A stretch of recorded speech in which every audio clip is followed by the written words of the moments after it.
It was an Audible exclusive for a while, but my latest novel, Existentially Challenged, is now finally available in every imaginable format. Audiobook, ebook, Kindle, paperback, and you could probably hire someone to stencil it onto a pig.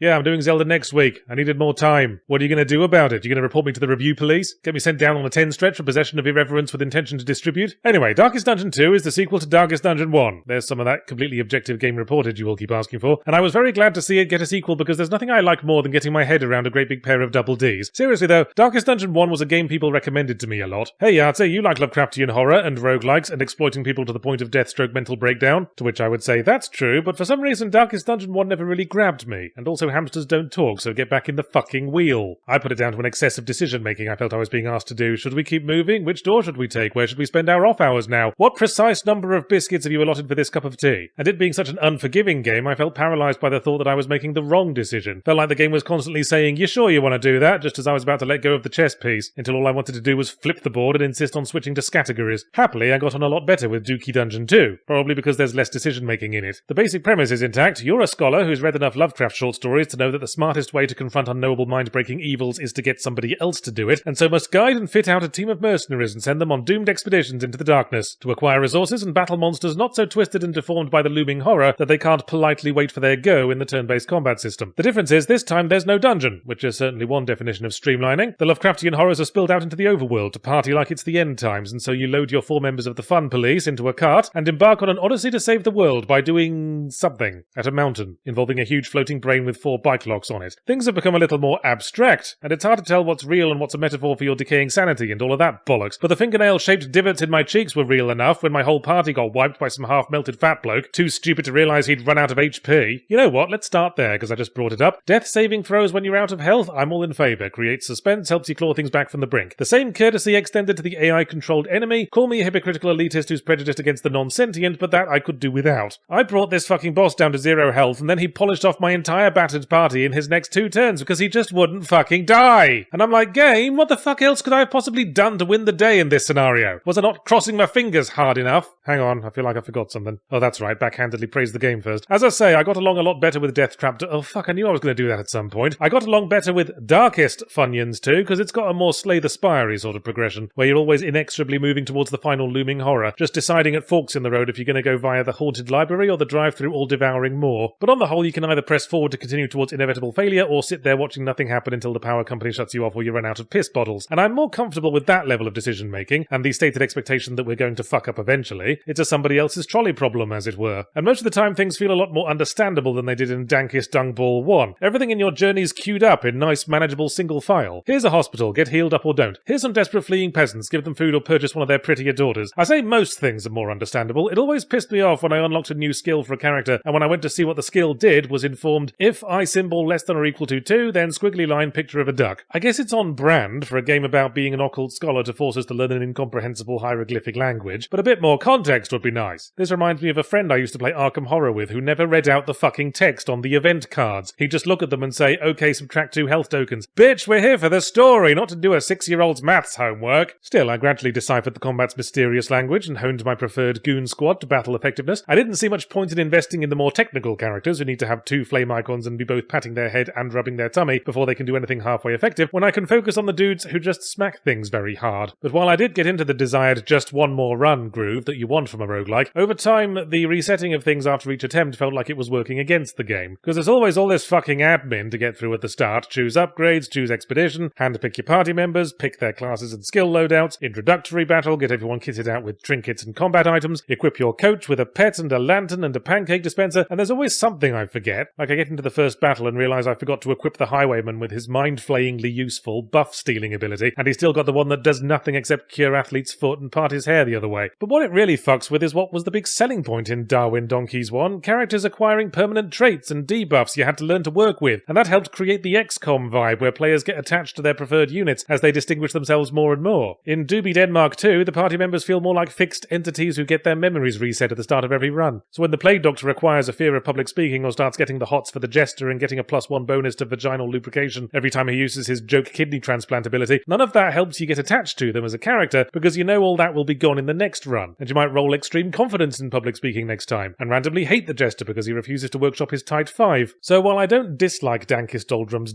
where the first game realised the burden of a leader having to send human beings to their doom, the second game more evokes the plight of a picnic organiser trying to ensure the wine bottles don't get packed on top of the jammy wagon wheels.